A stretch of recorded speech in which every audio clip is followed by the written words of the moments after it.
بسم الله الرحمن الرحيم. الحمد لله رب العالمين، والصلاة والسلام على أشرف الأنبياء والمرسلين وعلى آله الطاهرين وأصحابه الطيبين ومن تبعهم بإحسان إلى يوم الدين. أما بعد.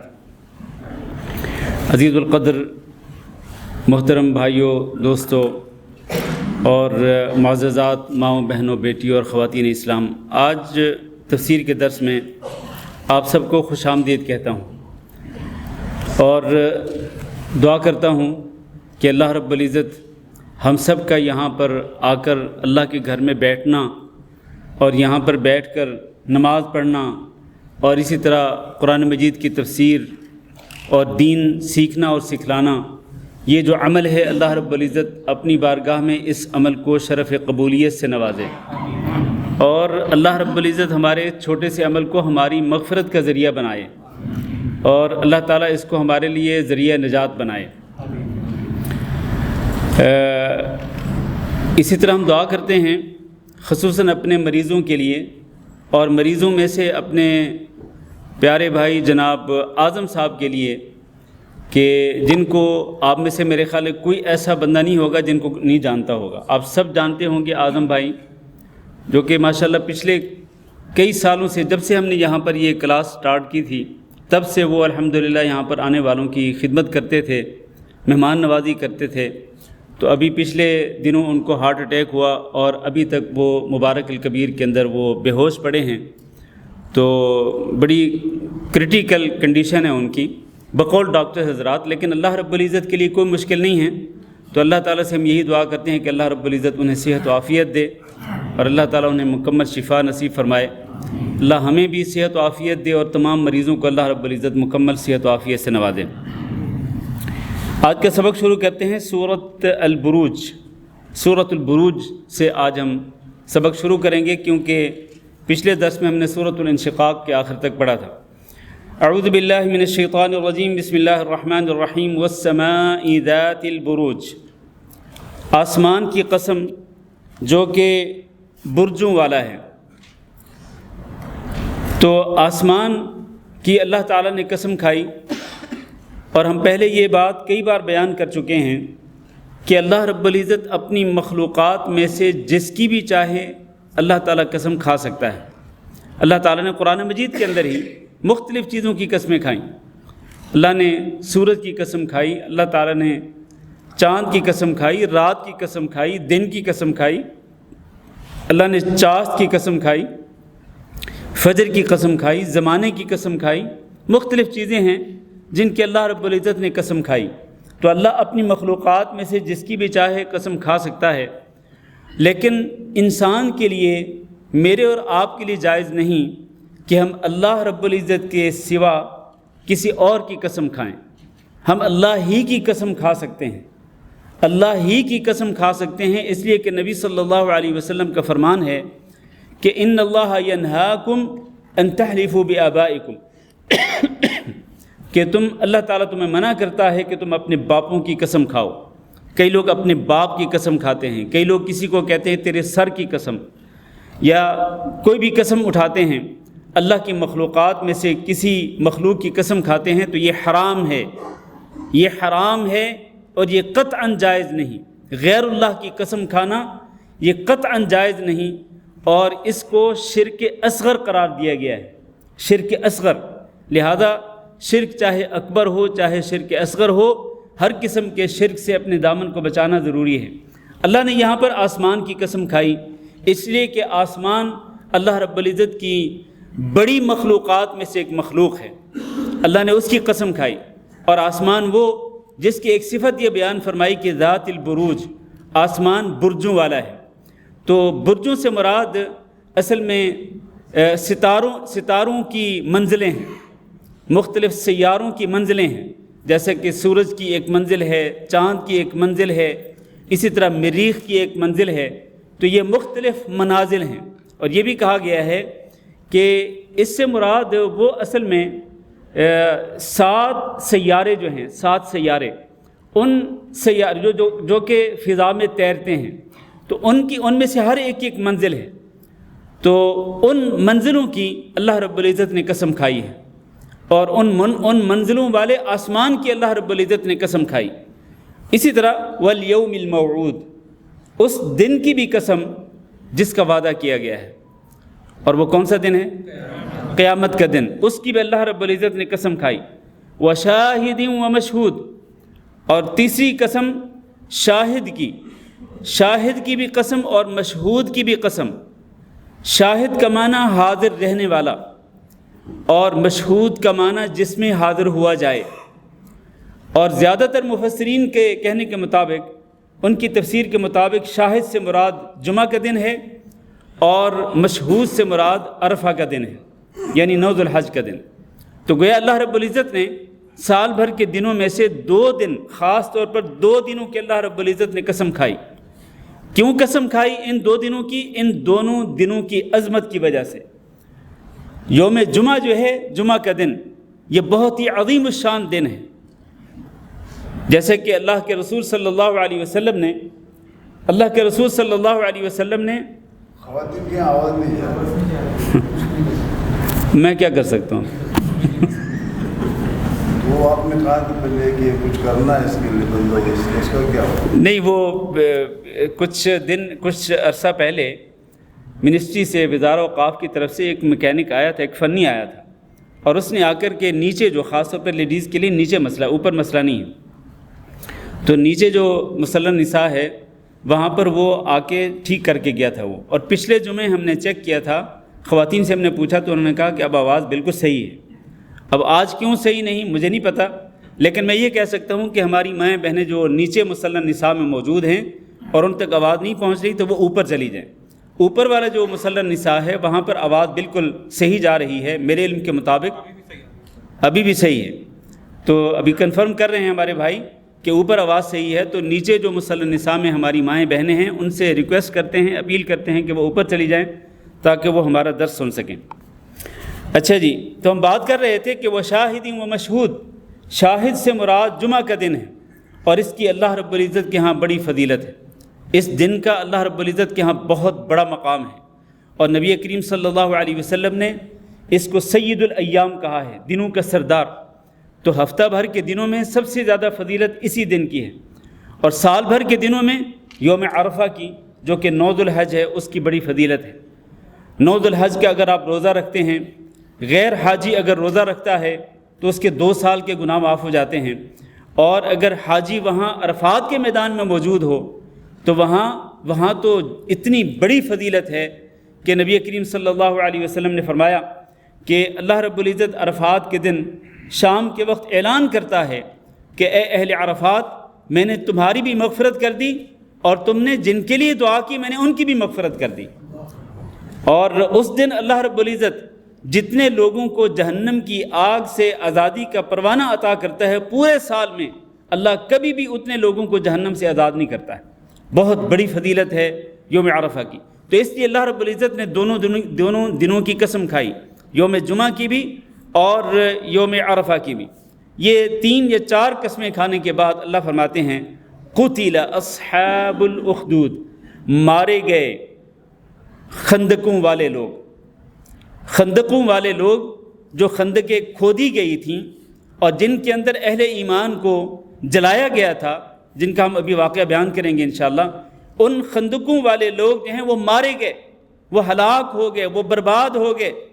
خندقوں کے اندر کیا تھا؟ النار، ان خندقوں کے اندر آگ تھی، ذات الوقود، ایندھن والی آگ، اذ ہم علیہا قعود، جب وہ لوگ یعنی جنہوں نے وہ خندقیں کھودی تھیں اور کھدوائی تھیں، اور جنہوں نے ان خندقوں کے اندر آگ جلائی تھی، کس لیے؟ اہل ایمان کو سزا دینے کے لیے، ان کو جلانے کے لیے۔ وہ لوگ اذ ہم علیہا قعود، جب ان پر یعنی ان خندقوں کے کناروں پر بیٹھے ہوئے وہ کیا کر رہے تھے؟ وَهُمْ عَلَى مَا يَفْعَلُونَ بِالْمُؤْمِنِينَ شُهُودٌ، وہ مومنوں کے ساتھ جو سلوک کر رہے تھے اس کو وہ خود اپنی آنکھوں سے دیکھ رہے تھے۔ وہ کیوں کر رہے تھے ایسا؟ وہ گڑھے کیوں کھدوائے تھے انہوں نے؟ اور ان کے اندر آگ جلا کر اہل ایمان کو کیوں جلایا تھا انہوں نے؟ ان کا یہ عمل اہل ایمان کے کس جرم کی پاداش میں تھا؟ اللہ نے فرمایا وَمَا نَقَمُوا مِنْهُمْ، انہوں نے ان سے بدلہ نہیں لیا، انتقام نہیں لیا، إِلَّا، مگر اس بات کا ان یؤمنوا باللہ العزیز الحمید، کہ وہ ایمان لائے تھے اللہ رب العزت پر جو کہ غالب ہے اور جو قابل ستائش اور قابل تعریف ہے۔ الذی لہ ملک السماوات والارض، وہ اللہ جس کے لیے بادشاہت ہے آسمانوں کی بھی اور زمین کی بھی، واللہ علی کل شیء شہید، اور اللہ رب العزت ہر چیز پہ گواہ ہے اور ہر چیز کو دیکھ رہا ہے، ہر چیز کا مشاہدہ کر رہا ہے۔ یہ جو آیات ہیں، ان آیات میں اللہ رب العزت نے پہلے تو قسمیں کھائیں، قسمیں کھا کر اللہ رب العزت نے فرمایا کہ وہ لوگ ہلاک و برباد ہو جائیں کہ جنہوں نے اہل ایمان کے ساتھ یہ سلوک کیا تھا۔ یہ واقعہ کیا ہے؟ یہ واقعہ صحیح مسلم کے اندر حضرت صہیب رضی اللہ تعالیٰ عنہ نے ایک روایت کے اندر بیان کیا ہے۔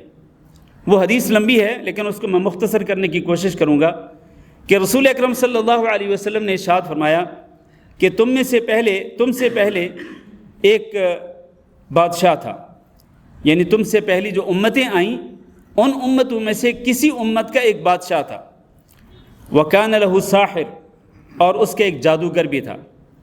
جب وہ جادوگر بڑا ہوا تو بادشاہ سے کہنے لگا کہ میں بڑا ہو گیا ہوں اور کسی وقت بھی میری موت آ سکتی ہے، تو تم ایسے کرو کہ اپنی قوم میں سے تلاش کرو کسی ذہین بچے کو، ذہین نوجوان کو جو میرے پاس آئے اور میں اس کو اپنا یہ علم جو میرے پاس ہے میں اس کی طرف منتقل کر سکوں، یعنی جادو کا علم اس کو سکھلا دوں۔ تو بادشاہ نے اپنی قوم کے اندر کئی نمائندے بھیجے، لوگوں کو بھیجا کہ جاؤ بھی تلاش کرو، جو ذہین ترین بچہ ہو اس کو لاؤ۔ چنانچہ ذہین ترین بچے کو لایا گیا اس جادوگر کے پاس تاکہ وہ اس کو جادو کا علم سکھلا سکے۔ یہاں پر یہ بات یاد رہے کہ جادو کا علم سیکھنا اور جادو کا علم سکھلانا جائز ہے؟ یہ کفر ہے، یہ کفر ہے۔ اللہ رب العزت نے سورۃ البقرہ کے اندر آیت نمبر 101 میں وَاتَّبَعُوا مَا تَتْلُو الشَّيَاطِينُ عَلَى مُلْكِ سُلَيْمَانَ وَمَا كَفَرَ سُلَيْمَانُ وَلَكِنَّ الشَّيَاطِينَ كَفَرُوا، شیطانوں نے کفر کیا۔ ان کا جرم کیا تھا؟ يُعَلِّمُونَ النَّاسَ السِّحْرَ، کیونکہ وہ لوگوں کو جادو کی تعلیم دیتے تھے۔ اس سے ثابت ہوا کہ جادو کی تعلیم دینا اور جادو کی تعلیم لینا یہ کفری عمل ہے، اس کی وجہ سے انسان دائرہ اسلام سے خارج ہو جاتا ہے۔ لہٰذا آج وہ لوگ آج جو حالت ہے لوگوں کی، اس کو بیان کرنے سے پہلے حضرت عمر رضی اللہ تعالیٰ عنہ نے اپنے دور خلافت میں حکم دیا تھا، یہ سرکاری آرڈر جاری کیا تھا کہ اقتلوا کل ساحر و ساحرہ، کہ جو بھی جادو کرنے والا مرد ہو یا جو بھی جادو کرنے والی عورت ہو اس کو کیا کرو؟ قتل کر دو۔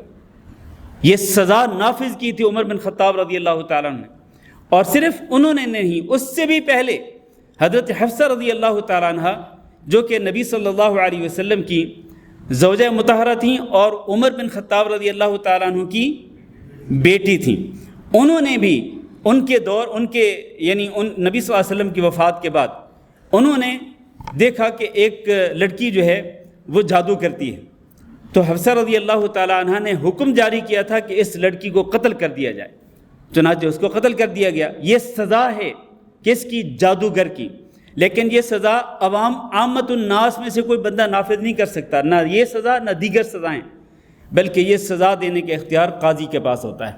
لہٰذا آج بھی اگر ہمارے ملکوں کے اندر، اسلامی ملکوں کے اندر آج بھی اگر اسلام کے اس قانون پر عمل کیا جائے تو جادو کرنے والے مرد اور جادو کرنے والی عورت کی سزا کیا ہے کہ اس کو قتل کر دیا جائے۔ لیکن آپ جانتے ہیں ہمارے ملکوں کے اندر تو یہ لوگ دندناتے پھرتے ہیں، اور گلی کوچے ہر گلی کے اندر، ہر بازار کے اندر انہوں نے اپنی دکانیں کھول رکھی ہیں، اور ان کا دعویٰ یہ ہوتا ہے کہ ہم کالا جادو جو ہے اس کو توڑتے ہیں، حالانکہ یہ کالا جادو توڑتے نہیں بلکہ یہ کالا جادو الٹا کرتے ہیں، اور زمین کے اندر انہوں نے فساد مچایا ہوا ہے۔ بہرحال وہ ایک الگ موضوع ہے۔ تو اس جادوگر کے پاس جب ایک بچہ لایا گیا تو اس نے اس کو سکھلانا شروع کر دیا، جو کہ ظاہر ہے کہ کفری عمل ہے۔ تو یہ بچہ جو ہے یہ گھر جاتا تھا اور گھر سے واپس آتا تھا، اور جادوگر سے پھر علم سیکھنے کے بعد پھر وہ گھر واپس چلا جاتا تھا۔ راستے میں ایک راہب تھا جو اس وقت اس دور کے اندر وہ اللہ رب العزت کی عبادت کرنے والا تھا، تو یہ بچہ جو ہے یہ اس راہب کے پاس بھی جاتا تھا، بلکہ پہلے اس کے پاس جاتا اور پھر جادوگر کے پاس جاتا، پہلے اس کے پاس جاتا پھر جادوگر کے پاس جاتا۔ ایک لمبا واقعہ، اس کو مختصر کر رہا ہوں۔ تو اس کے بعد ہوا یہ کہ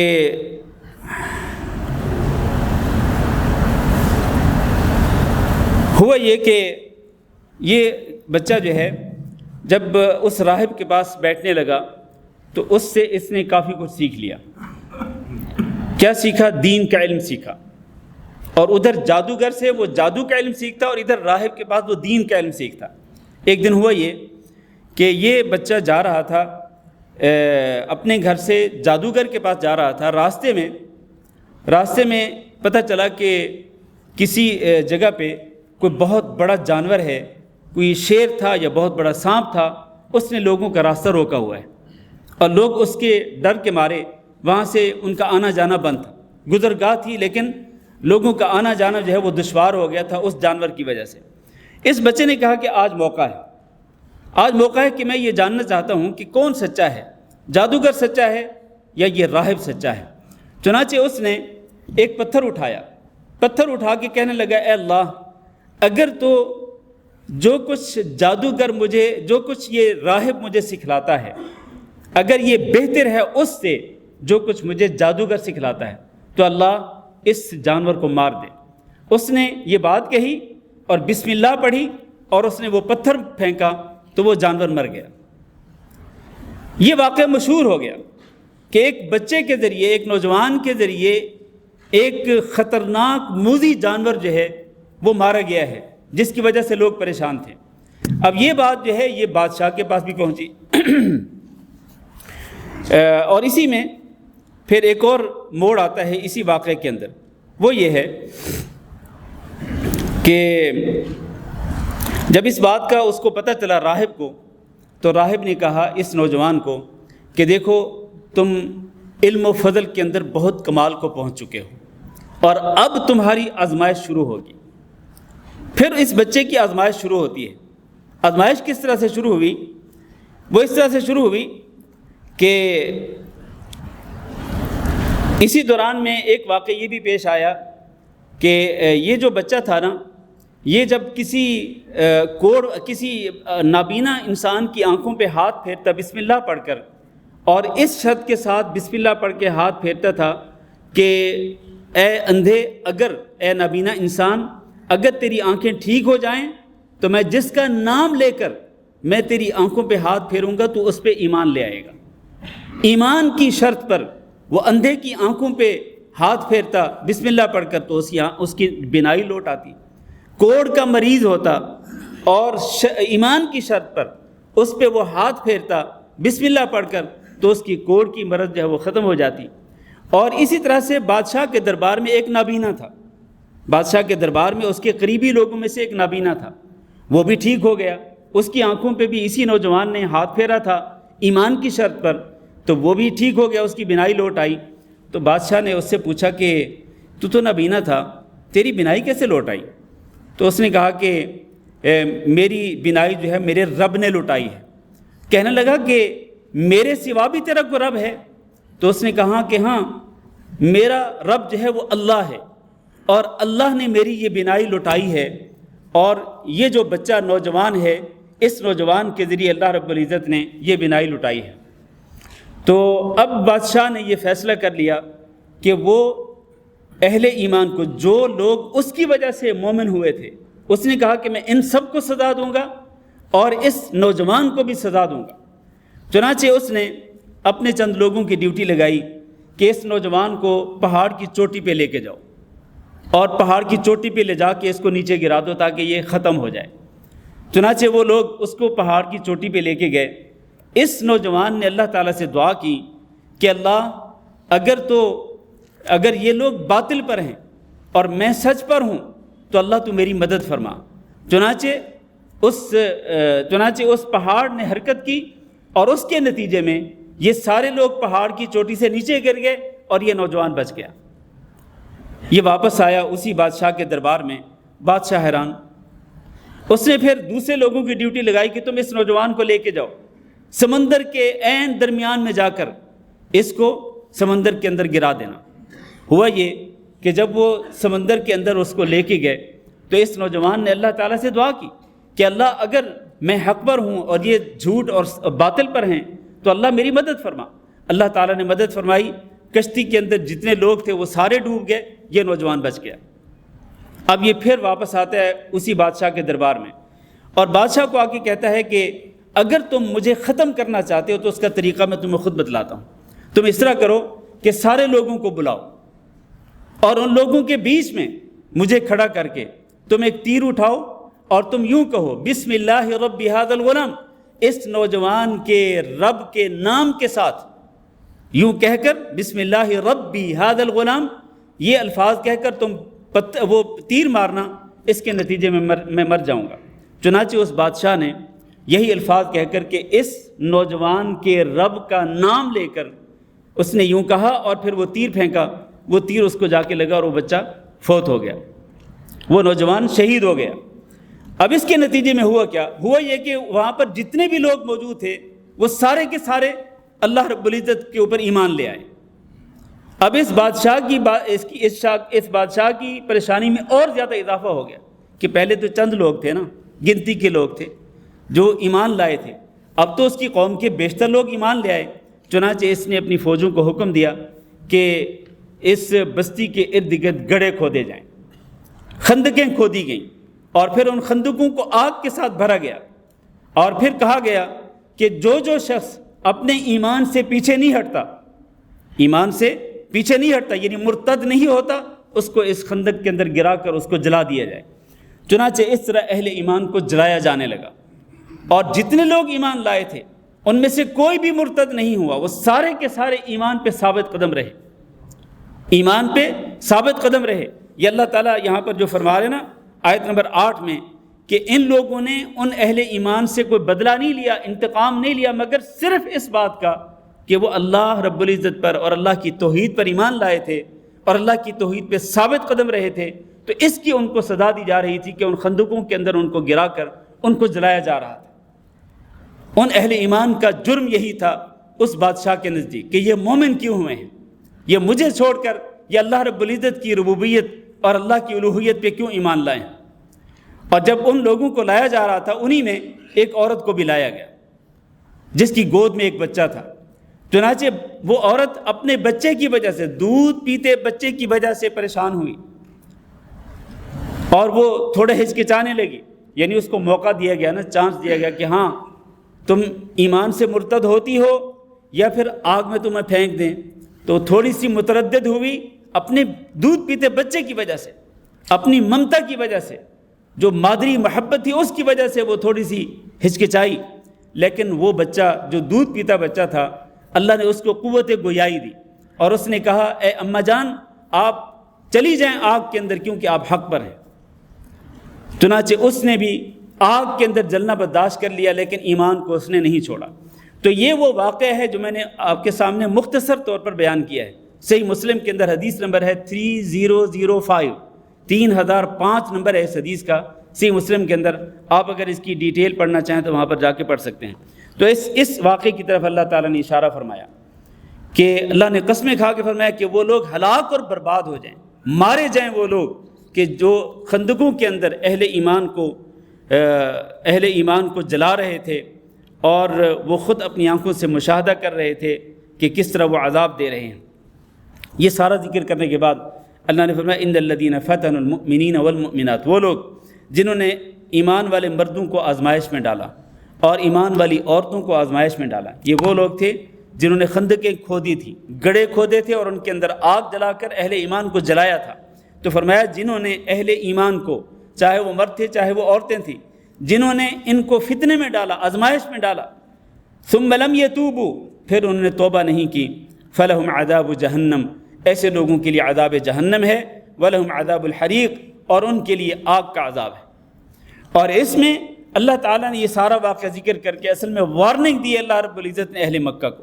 یہ صورت مکی صورت ہے کیونکہ اہل مکہ جو ہیں کافر مشرک، وہ بھی مسلمان ہونے والے اور ایمان لانے والے کمزور مسلمانوں پر وہ ظلم ڈھاتے تھے۔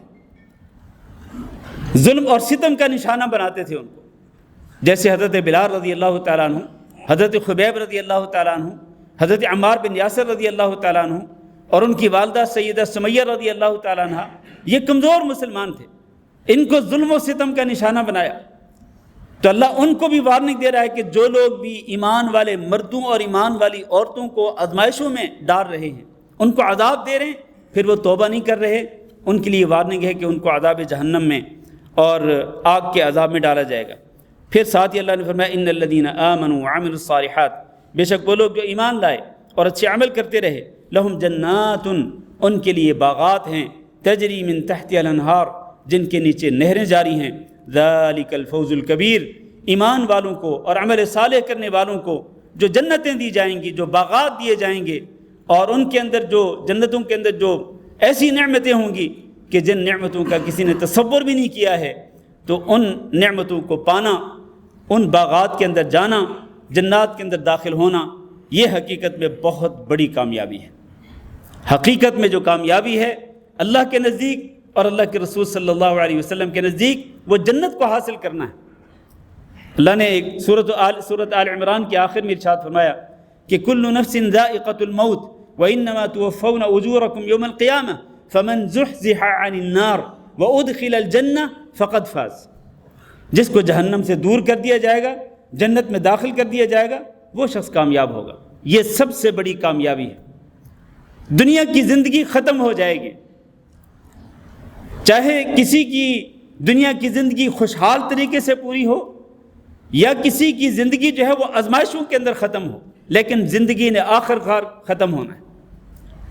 خوشحال انسان بھی آخر کار موت کا شکار ہوگا، موت کا ذائقہ چکھے گا، اور جو انسان آزمائشوں کے اندر ہے، چاہے وہ جسمانی بیماریوں کی شکل میں ہو، چاہے وہ اہل و عیال کی کسی پریشانی کی وجہ سے ہو، کاروبار کی وجہ سے ہو، جاب کی وجہ سے ہو، کسی بھی قسم کی پریشانی کا شکار ہو، آزمائشوں میں مبتلا انسان آخر کار وہ بھی موت کا ذائقہ چکھے گا۔ موت تو آنی ہی آنی ہے سب پر۔ یہ دنیا کی زندگی کے اندر زیادہ سے زیادہ دولت اور بینک بیلنس اکٹھا کرنا، یہ کوئی کامیابی نہیں ہے، یہ سب کچھ پیچھے رہ جائے گا۔ اصل کامیابی کیا ہے کہ اللہ رب العزت مرنے کے بعد آپ کی قبر کو جنت کا باغیچہ بنا دے، اور قیامت کے دن اللہ رب العزت آپ کا نام اعمال آپ کے دائیں ہاتھ میں پکڑا کر آپ کو جنت میں بھیج دے۔ اللہ ہم سب کو ان میں شامل فرمائے۔ یہ اصل کامیابی ہے، اور اسی کے لیے انسان کو دن اور رات محنت کرنی چاہیے، اسی کے لیے انسان کو کوشش کرنی چاہیے، کیونکہ زندگی جو دنیا کی زندگی ہے وہ تو دھوکے کا سامان ہے۔ وَمَا الْحَيَاةُ الدُّنْيَا إِلَّا مَتَاعُ الْغُرُورِ۔ اس کے بعد اللہ نے فرمایا إِنَّ بَطْشَ رَبِّكَ لَشَدِيدٌ۔ یہ اصحاب الاخدود کا، خندقوں اور گڑھوں والے جو لوگ تھے، ان کا واقعہ ذکر کرنے کے بعد اللہ فرماتے ہیں کہ بے شک آپ کے رب کی جو پکڑ ہے نا، لشدید، بہت سخت ہے، شدید ہے۔ یہ بھی وارننگ ہے اہل مکہ کے کافروں اور مشرکوں کے لیے کہ اگر انہوں نے بھی اپنی روش کو نہیں چھوڑا تو پھر جس طرح ان لوگوں پہ اللہ رب العزت کا عذاب آیا، جس کا اللہ نے ذکر کیا ہے کہ جنہوں نے ایمان والے مردوں کو اور ایمان والی عورتوں کو آزمائش میں مبتلا کیا، ان کے لیے جہنم کا عذاب ہے۔ جس طرح ان کے لیے جہنم کا عذاب ہے، اسی طرح ان کافروں مشرکوں کے لیے بھی جہنم کا عذاب ہوگا۔ جب اللہ رب العزت گرفت کرے گا، پکڑ کرے گا، تو پھر یہ اللہ کی پکڑ سے نہیں بچ سکیں گے۔ اللہ وہ ہے انہ هو یبدئ ویعید، کہ جو پہلی مرتبہ بھی پیدا کرتا ہے اور پھر دوبارہ بھی زندہ کرنے پہ قادر ہے۔ پہلی مرتبہ پیدا کرنا اگر اللہ رب العزت کے لیے آسان تھا، تو دوبارہ لٹانا، دوبارہ زندہ کرنا قیامت کے دن، وہ بھی اللہ رب العزت کے لیے آسان ہے، اللہ کے لیے کوئی مشکل نہیں۔ وَهُوَ الْغَفُورُ الْوَدُودُ، ساتھ ہی اللہ تعالیٰ نے امید بھی دلائی ہے ہم جیسے گناہگاروں کو۔ وَهُوَ الْغَفُورُ، کہ اللہ رب العزت بہت معاف کرنے والا ہے۔ الودود، اور اللہ اپنے بندوں سے محبت کرنے والا ہے، بہت ہی شدید محبت کرنے والا ہے۔ الودود کا جو لفظ ہے اس کے اندر مبالغہ ہے، جیسے کہ الغفور کے اندر مبالغہ ہے، بہت ہی زیادہ معاف کرنے والا، بہت ہی زیادہ محبت کرنے والا ہے اپنے بندوں سے۔ تو اللہ اپنے بندوں سے جو محبت کرتا ہے، تو اللہ اپنے بندوں کو جب اس کے بندے اللہ تعالیٰ کے سامنے ہاتھ پھیلاتے ہیں اور اللہ سے مغفرت کی دعا کرتے ہیں، اللہ معاف کر دیتا ہے۔ اللہ تعالیٰ فرماتے ہیں کہ اے ابن آدم، تیرے گناہ اگر آسمان کی چوٹی تک پہنچ جائیں اور پھر تو آ کے مجھ سے معافی مانگ لے، میں تیرے ان تمام گناہوں کو معاف کر دوں گا اور میں پرواہ بھی نہیں کروں گا۔ اے آدم کے بیٹے، اگر تو زمین کی مٹی کے برابر گناہ لے کے آئے اور پھر آ کے مجھ سے معافی مانگ لے، میں زمین کی مٹی کے برابر تیرے لیے مغفرت لے کے آؤں گا اور مجھے پرواہ بھی نہیں ہوگی۔ تو اللہ رب العزت بڑا ہی مہربان ہے، معاف کرنے والا ہے، اپنے بندوں سے محبت کرتا ہے۔ ذو العرش المجید، اللہ وہ ہے جو کہ عرش والا ہے، اور ہم پہلے کئی دفعہ بیان کر چکے ہیں کہ عرش جو ہے یہ اللہ رب العزت کی سب سے بڑی مخلوق ہے، اس سے بڑی کوئی مخلوق نہیں ہے۔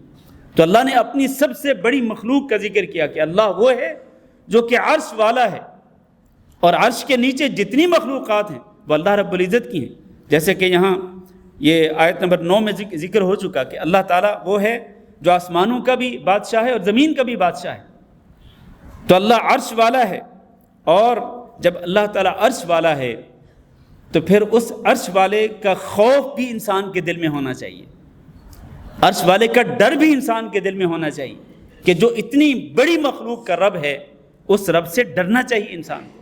ہم تو دنیا کے اندر ایک معمولی افسر سے ڈر جاتے ہیں، معمولی افسر سے، اس کے سامنے کھڑے ہو کر کانپنے لگ جاتے ہیں، اور اگر اس کے سامنے جانا ہو کسی کام کے لیے تو پہلے سے ایک مائنڈ بناتے ہیں، سوچتے ہیں کہ ہم نے کیا بولنا ہے اور کیا کہنا ہے، کس طریقے سے اپنی اپلیکیشن پیش کرنی ہے۔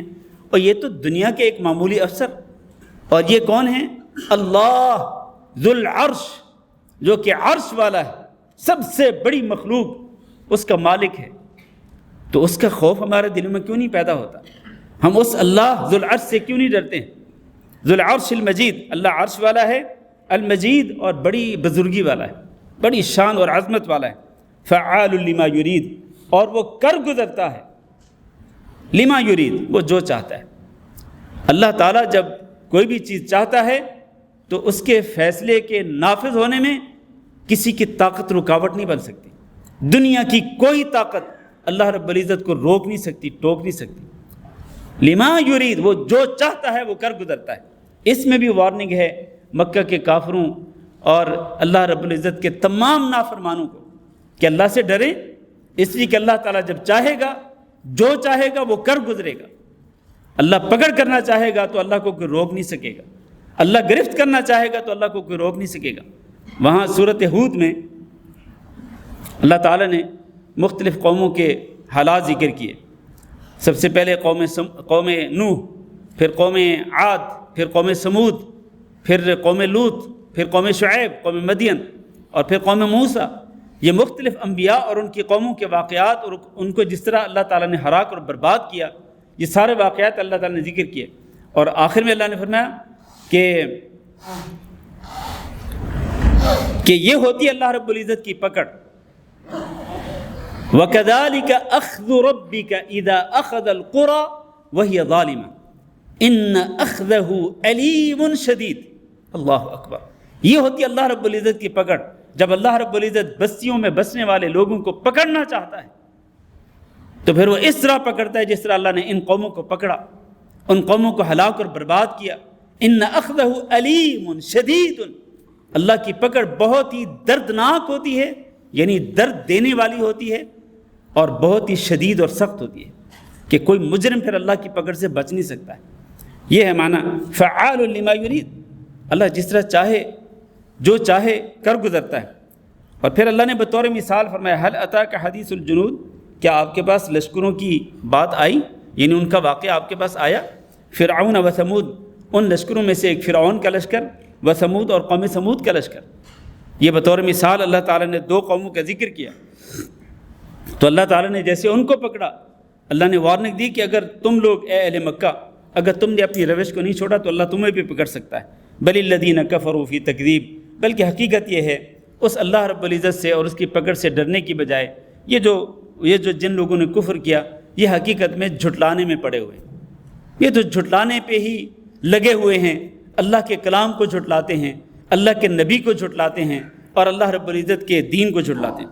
واللہ من ورائہم محیط، اور اللہ تعالیٰ نے ان کو ہر طرف سے گھیر رکھا ہے۔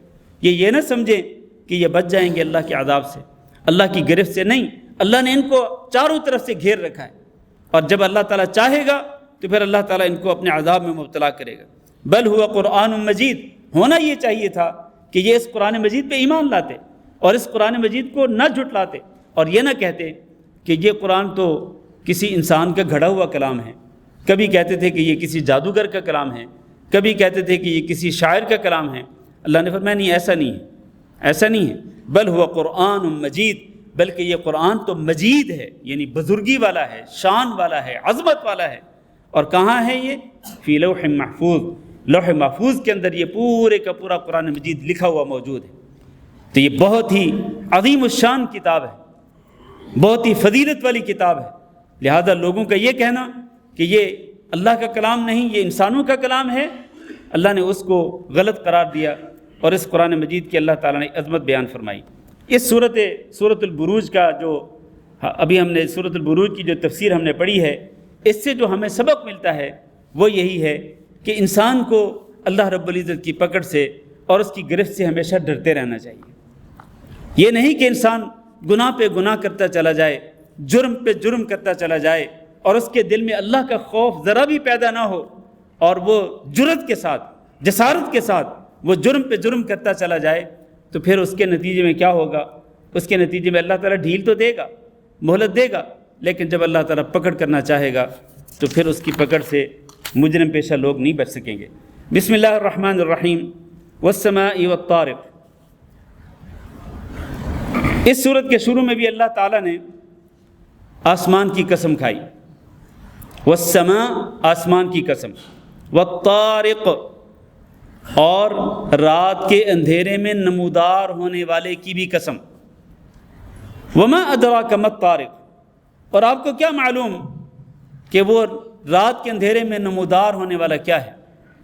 پھر اللہ تعالیٰ نے اس کا جواب خود ہی دیا کہ جو رات کے اندھیرے میں نمودار ہوتا ہے اور وہ روشنی پہنچاتا ہے، وہ چمکتا دمکتا ہے، جس کی اللہ نے قسم کھائی، اور اللہ نے اس کی عظمت کو بیان کرنے کے لیے کہا کہ آپ کو کیا معلوم کہ وہ رات کے اندھیرے میں نمودار ہونے والی چیز کیا ہے؟ فرمایا النجم الثاقب، اس سے مراد کیا ہے؟ روشنی پھیلانے والا، روشن اور چمکنے دمکنے والا ستارہ جو رات کے اندھیرے میں نمودار ہوتا ہے۔ آپ کو پتہ ہے کہ یہ ستارے جو ہیں، اور اس سے کوئی ایک ستارہ مراد نہیں ہے، بلکہ اس سے سارے کے سارے ستارے جو ہیں وہ مراد ہیں۔ النجم الثاقب میں جو الف لام ہے یہ جنس کے لیے ہے، یعنی سارے کے سارے ستارے اور سب کے سب روشن ہوتے ہیں، روشنی پھیلاتے ہیں۔ تو تمام ستاروں کی اللہ تعالیٰ نے قسم کھائی۔ تو یہ ستارے جو ہیں جب سورج طلوع ہوتا ہے تو یہ چھپ جاتے ہیں، یہ پیچھے چلے جاتے ہیں، چھپ جاتے ہیں، کیونکہ سورج کی روشنی جو ہے وہ غالب آ جاتی ہے ان کی روشنی کے اوپر۔ اور پھر جب سورج غروب ہو جاتا ہے، رات شروع ہوتی ہے، تو یہ ستارے پھر نمودار ہوتے ہیں۔ تو یہ اللہ تعالیٰ ان ستاروں کی قسم کھاتے ہیں، ان آسمان کی اور ستاروں کی قسم کھا کے اللہ کیا فرماتے ہیں؟ فرماتے ہیں ان کل نفس لما علیہا حافظ، کوئی نفس نہیں مگر اس کے اوپر ایک نگران موجود ہے، ہر نفس پہ ایک نگران موجود ہے۔ اور اس بات کو بیان کرنے کے لیے اللہ تعالیٰ نے دو چیزوں کی قسم کھائی، آسمان کی بھی اور ستاروں کی بھی قسم کھائی۔ اور اس کا آپس میں تعلق کیا ہے؟ تعلق یہ ہے کہ یہ جو ستارے ہیں نا، ایک تو اللہ تعالیٰ نے قرآن مجید کے اندر ان کی حکمت یہ بیان فرمائی کہ وَلَقَدْ زَيَّنَّا السَّمَاءَ الدُّنْيَا بِمَصَابِيحَ، کہ ہم نے آسمان دنیا کو زینت بخشی ہے، آسمان دنیا کو خوبصورت بنا دیا ہے۔ کس کے ذریعے؟ بِمَصَابِيحَ، ان ستاروں کے ذریعے۔ ایک تو یہ ستاروں کا فائدہ یہ ہے کہ یہ رات کو آسمان کی زینت ہے۔ دوسرا کیا ہے؟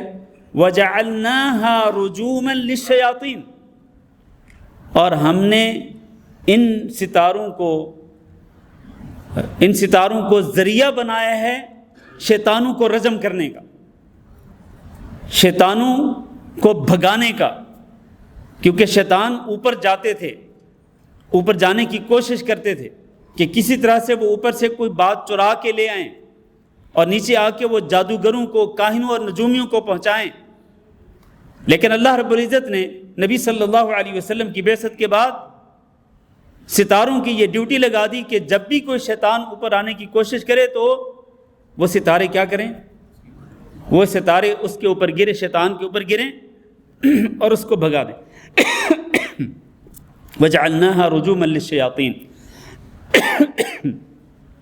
سورۃ الصافات میں بھی اللہ تعالیٰ نے اسی چیز کو بیان کیا ہے، إِنَّا زَيَّنَّا السَّمَاءَ الدُّنْيَا بِزِينَةٍ الْكَوَاكِبِ وَحِفْظًا مِّن كُلِّ شَيْطَانٍ مَارِدٍ۔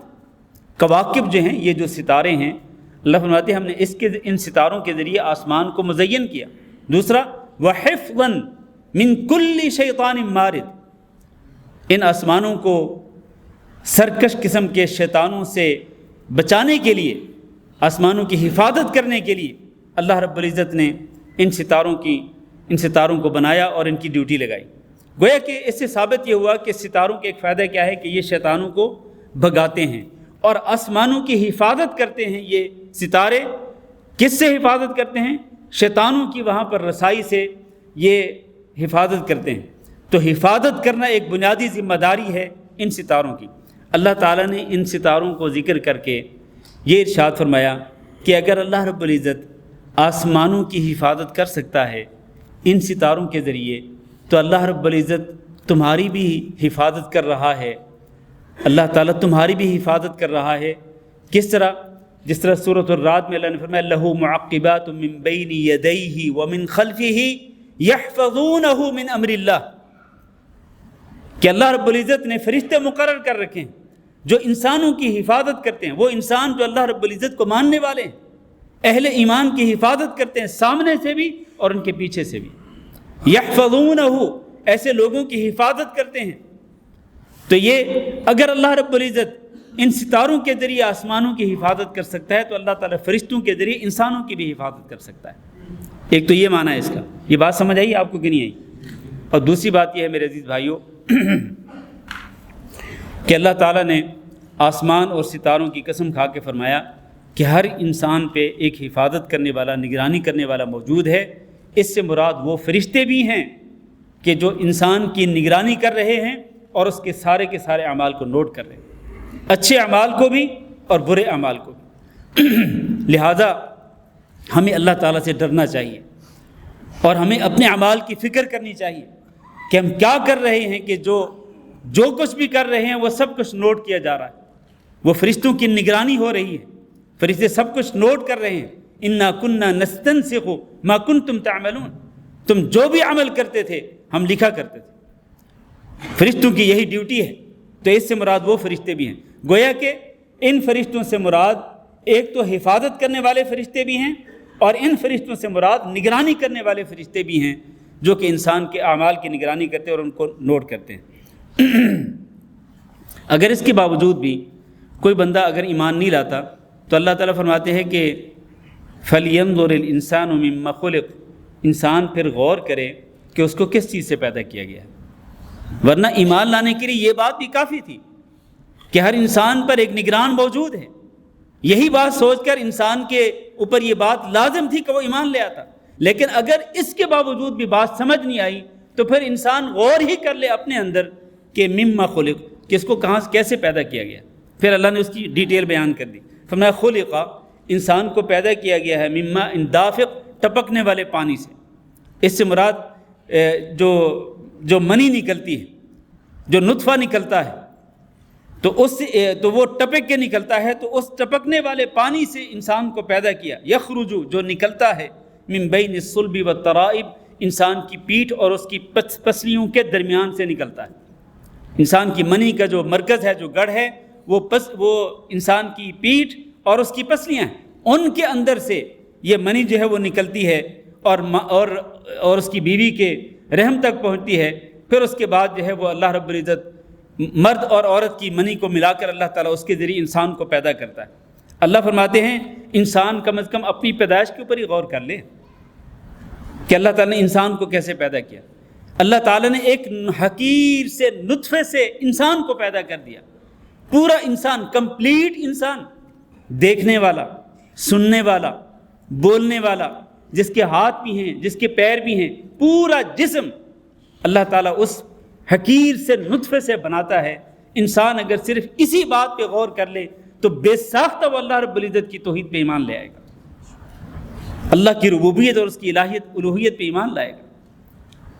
پھر اللہ فرماتے ہیں جس طرح اللہ پیدا کر سکتا ہے نا ایک حقیر سے نطفے سے، اسی طرح انہ علی رجعہ لقادر، اللہ تعالیٰ اس انسان کو واپس لانے پہ بھی کیا ہے؟ قادر ہے، یقینی طور پر قادر ہے۔ یہاں دو تاکیدیں، ان اور لقادر میں لام جو ہے اس کو لام تاکید کہتے ہیں، یعنی یقینی طور پر اللہ رب العزت اس کو لٹانے پہ قادر ہے، قدرت رکھتا ہے۔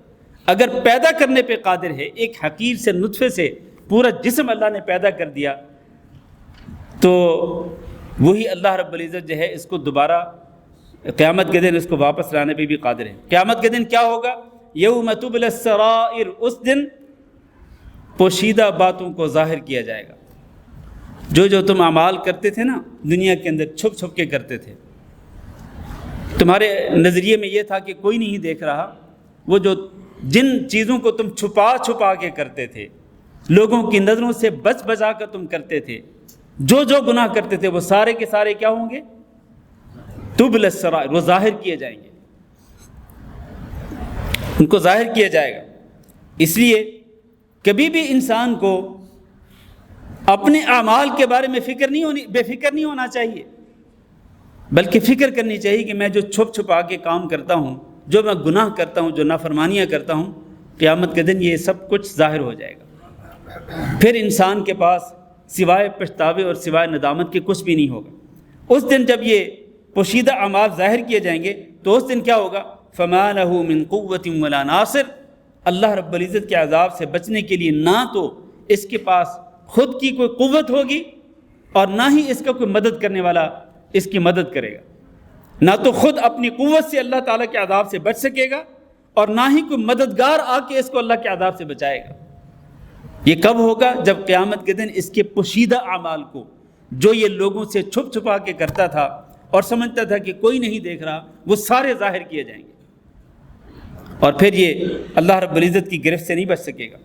وَالسَّمَاءِ ذَاتِ الرَّجْعِ، قسم ہے آسمان کی، اللہ نے پھر قسم کھائی، قسم ہے آسمان کی، ذات الرجع، کون سا آسمان؟ بارش والا۔ بارش کو الرجع کیوں کہا گیا ہے؟ رجع کا معنی ہے لوٹنا، واپس آنا، اور یہ بارش بھی بار بار لوٹ کے واپس آتی ہے۔ آج ہوئی، پھر کل ہوگی، پھر پرسوں ہوگی، یا آج ہوئی پھر مہینے کے بعد ہوگی، پھر 2 مہینے کے بعد ہوگی، تو یہ بارش بھی بار بار واپس لوٹ کے آتی ہے، اس لیے بارش کو الرجع کہا گیا ہے۔ بارش والے آسمان، یعنی کیونکہ یہ بارش آسمان کی طرف سے یعنی اوپر سے آتی ہے، تو اللہ نے اس کی قسم کھائی آسمان کی، اور اس کی صفت کیا ہے؟ بارش والا آسمان۔ والارض، اور اسی طرح زمین کی بھی قسم، ذات الصدع، جو پھٹنے والی ہے۔ زمین جو ہے یہ جامد ہے، لیکن یہ اللہ کے حکم سے پھٹ جاتی ہے۔ کب پھٹ جاتی ہے؟ جب اللہ تعالیٰ بارش کے پانی نازل کرتا ہے اور کسان اسی زمین کے اندر کاشتکاری کرتا ہے اور وہ بیج بو کے چلا آتا ہے، تو اللہ تعالیٰ اسی زمین کو پھاڑ کر اس میں سے اللہ تعالیٰ فصلیں اگاتا ہے، پودے اگاتا ہے، باغات اگاتا ہے، اور اس طرح انسانوں کو بھی فائدہ ہوتا ہے اور جانوروں کو بھی فائدہ ہوتا ہے۔ یہ ہے وہ پھٹنے والی زمین۔ اللہ نے آسمان کی بھی قسم کھائی، زمین کی بھی قسم کھائی، اور فرمایا انہ لقول فصل، 2 قسمیں کھا کے اللہ نے فرمایا کہ یہ جو کلام ہے نا، یہ فیصلہ کرنے والا کلام ہے۔ وما هو بالہزل، یہ کوئی مذاق نہیں ہے۔ جس طرح لوگ وہ مکہ کے کافر اور مشرک اس قرآن کا مذاق اڑاتے تھے، اس کلام کا استہزاء کرتے تھے، اللہ نے اس کلام کی حقانیت اور اس کی صداقت کو بیان کرنے کے لیے فرمایا، 2 قسمیں کھا کے، آسمان اور زمین کی قسم کھا کے فرمایا کہ یہ کلام جو ہے نا، یہ کوئی مذاق نہیں ہے، بلکہ یہ کلام فیصلہ کرنے والا کلام ہے۔ اسی کلام کے ذریعے فیصلہ ہوگا قیامت کے دن کہ کون اس کلام کو مانتا تھا اور کون اس کلام کو نہیں مانتا تھا۔ جو اس کلام کو ماننے والا تھا، اللہ اس کو جنت میں بھیج دے گا، جو اس کلام کا منکر تھا، اللہ اس کو جہنم میں بھیج دے گا۔ یہ معنی ہے فیصلہ کرنے والے کلام کا۔ یہی قرآن جو ہے یہ فیصلہ کرے گا قیامت کے دن، اللہ اس کے ذریعے فیصلہ کرے گا کہ کون تھا جو میرے اس کلام پہ ایمان لاتا تھا، اس پہ عمل کرتا تھا، اور کون تھا جو اس کلام پہ ایمان نہیں لاتا تھا اور اس کا مذاق اڑاتا تھا اور اس کے احکام پہ عمل نہیں کرتا تھا۔ یہ تقسیم یعنی دو گروہوں میں لوگوں کو تقسیم کیا جائے گا. بنیاد کیا ہوگی؟ بنیاد یہ اللہ کا کلام ہوگا. تو فرمایا آسمان کی قسم، زمین کی قسم، یہ کلام جو ہے یہ فیصلہ کرنے والا کلام. اس لیے میرے بھائیوں میں بار بار کہتا ہوں کہ آج ہم 30ویں پارے میں ہم پہنچے ہیں. یہ پورا قرآن مجید ختم ہونے کو ہے، اور میں اس پورے قرآن مجید کی تفسیر میں بار بار کہتا رہا آپ کو، بلکہ میں اپنے آپ کو بھی اور آپ کو جھنجھوڑتا رہا ہوں کہ اس کلام کو عام کلام نہ سمجھو، اس کلام کو سمجھنے کی کوشش کرو. یہ قرآن نصیحت کی کتاب ہے، اس سے نصیحت پکڑو. یہ قرآن، یہ جو کتاب ہے یہ عبرت کی کتاب ہے، اس سے عبرت حاصل کرو. اور یہ کتاب، اس کے اندر اللہ نے اپنے احکامات ذکر کیے ہیں، ان احکامات کو پڑھو، ان پہ عمل کرو. اور اس کتاب کے اندر اللہ تعالیٰ نے بہت ساری چیزوں کو حرام کیا، ان سے منع کیا، لہذا ان سے اجتناب اور پرہیز کرو. ہماری کامیابی کی ضمانت اور گارنٹی کس چیز کے اندر ہے؟ وہ اسی چیز کے اندر، اسی کتاب کے اندر ہے.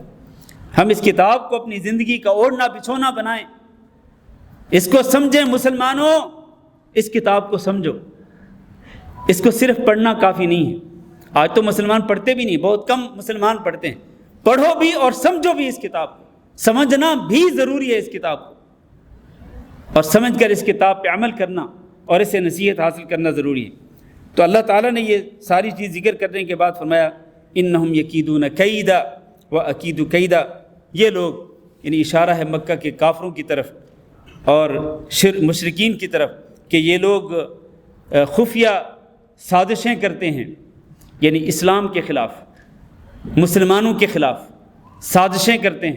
لیکن وَأَكِيدُ كَيْدًا، اور میں بھی تدبیر کرتا ہوں، خفیہ تدبیر جس کا ان کو علم بھی نہیں ہوگا. خفیہ تدبیر میں بھی کر رہا ہوں. یہ چالیں چل رہے ہیں، یہ اسلام کے خلاف سازشیں کر رہے ہیں، اور ایک خفیہ تدبیر میری بھی ہے. لہٰذا اے محمد صلی اللہ علیہ وسلم، آپ صبر کریں، اور اے اہل ایمان آپ صبر کرتے رہیں، برداشت کرتے رہیں. فَمَهِّلِ الْكَافِرِينَ، کافروں کو مہلت دے دیجیے. أَمْهِلْهُمْ رُوَيْدًا، بس کچھ عرصہ آپ ان کو چھوڑ دیجیے، ان کو مہلت دے دیجیے. کچھ عرصہ جب گزرے گا تو ان کو پتہ چل جائے گا کہ کون سچ پہ تھا اور کون جھوٹ پہ تھا، کون حق پہ تھا اور کون باطل پہ تھا.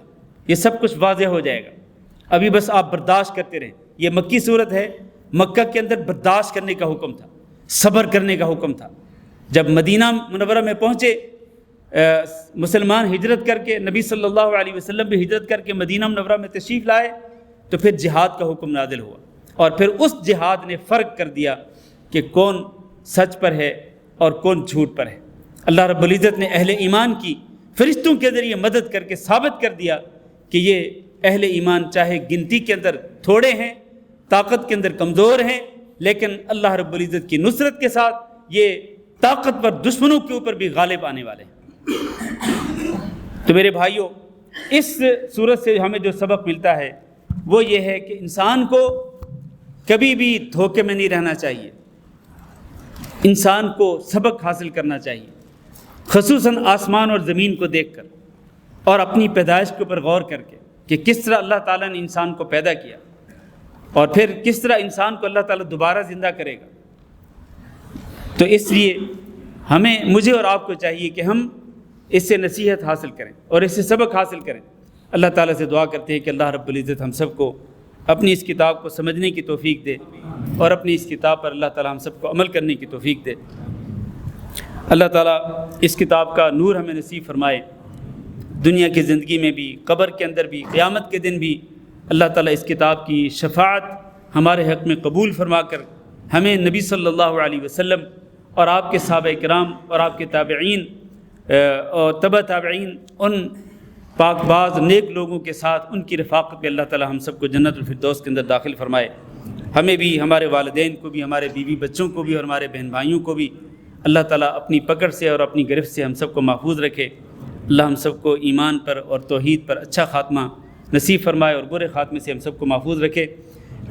میں نے جیسے کہ اس درس کے شروع میں بھی کہا، اب اس درس کے آخر میں پھر میں آپ سے ریکویسٹ کرتا ہوں کہ آپ مریضوں کی شفایابی کے لیے ضرور دعا کریں، خاص طور پر اعظم بھائی کی شفایابی کے لیے.